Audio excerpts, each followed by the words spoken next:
શરૂઆત મેં તમને જે કહ્યું એ પ્રકારે આવનારા સમયમાં હાલની પરિસ્થિતિ શું છે અને સેટેલાઇટ ઇમેજ ગુજરાતની ઉપર કંઈક આ પ્રકારની પરિસ્થિતિ દર્શાવી રહી છે. આ જે છે એ બધા વાદળો છે અને સૌથી વધારે તીવ્રતા સાથે ક્યાં વરસાદ વરસી રહ્યો છે તો એ કચ્છ અને જામનગર દ્વારિકાની આજુબાજુના વિસ્તારોમાં વરસતો આ વરસાદ છે. અને વાદળની મુવમેન્ટ અને આખા દેશમાં શું થઈ રહ્યું છે તમે જોઈ રહ્યા છો. આ તમને બાકીનું જે અહીંયા બતાવે છે બધી વીજળી વરસી રહી છે, વીજળી પડી રહી છે અને એ જ પ્રકારની વીજળી અહીંયા પણ જોવા મળી રહી છે. હાલની પરિસ્થિતિ છે.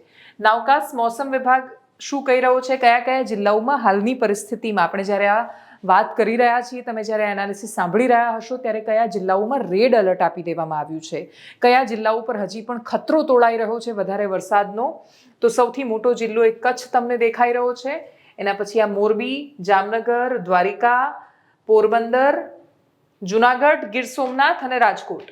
આટલા જિલ્લાઓ એવા છે જે સૌરાષ્ટ્ર અને કચ્છનો મોટા ભાગનો વિસ્તાર એટલે કે ભાવનગર, અમરેલી, સુરેન્દ્રનગર અને બોટાદમાં વધારે વોર્નિંગ નથી આપવામાં આવી. આ અમદાવાદ છે તમને જે વચ્ચે દેખાઈ રહ્યું છે અને એ સિવાયના આટલા જિલ્લાઓ, જો ગુજરાતનો નકશો તમે ઓળખતા હો તો તમે સમજી ગયા હશો કે જે મોટા ભાગનું સૌરાષ્ટ્ર, આ જિલ્લાઓને બાદ કરતા 4 અને કચ્છનો વિસ્તાર, ત્યાં વરસાદની આગાહી કરવામાં આવી છે. સુરેન્દ્રનગરમાં પણ વચ્ચે એક ટપકું છે અને ત્યાં વરસાદની શક્યતાઓ છે. એ સિવાય અલગ અલગ જિલ્લાઓમાં વરસાદની શું સંભાવનાઓ છે એ હવામાન વિભાગે વ્યક્ત કરી છે અને આ બધા જે જિલ્લાઓ છે એ ગુજરાતના આવા પ્રદેશો કે જ્યાં રેડ એલર્ટ આપી દેવામાં આવ્યું છે.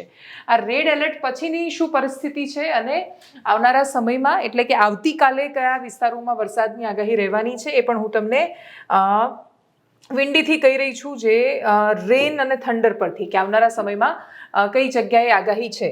આ વર્તમાન પરિસ્થિતિ, આ બની રહેલી આ સિસ્ટમના કારણે આવી રહેલો વરસાદ, અહીંયા વીજળી સાથે વીજળીના કડાકા ભડાકા, વાદળનું અથડાવવું અને પછી વીજળીનો ચમકારો થવો અને પછી થોડી વાર પછી સાઉન્ડનો અવાજ આપણા સુધી, એ વાદળ અથડાવાનો અવાજ આપણા સુધી પહોંચવો, એ અહીંયા છે.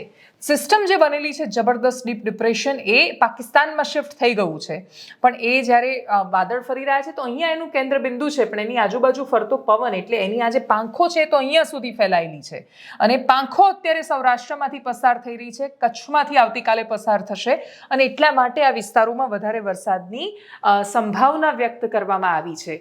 આવતીકાલે પણ એ પાંખો એટલું આસાનીથી, એ સિસ્ટમ અચાનક આમ ગાયબ નથી થઈ રહી, ધીરે ધીરે આગળ વધી રહ્યું છે ડિપ્રેશન. અને એટલા માટે જે વિસ્તારોમાં આજે વરસાદ નથી સૌરાષ્ટ્રના, એ પંથકો છે ભાવનગર, અમરેલી, રાજકોટનો આ બાજુનો વિસ્તાર અને અહીંયા ઉપર સુરેન્દ્રનગરનો વિસ્તાર. અમદાવાદમાં પણ એની અસર દેખાશે. દ્વારિકામાં પણ વરસાદ વરસવાનો છે, આવતીકાલની પરિસ્થિતિ છે. અને એની પહેલાં આપણે જેમ જોયું હતું એ કે સૌથી વધારે છેક સુધી એ ડિપ્રેશન જ્યાં સુધી આખું પસાર ન થઈ જાય ત્યાં સુધી અસર ક્યાં રહેવાની છે તો એ કચ્છ પર અસર રહેવાની છે. સૌથી વધારે અસર આ વિસ્તારોમાં છે. હવામાન વિભાગે પણ આ જ પ્રકારની આગાહી કરી છે. રેડ એલર્ટ ક્યાં ક્યાં કયા જિલ્લાઓમાં મેં તમને નકશાથી બતાવી દીધું છે.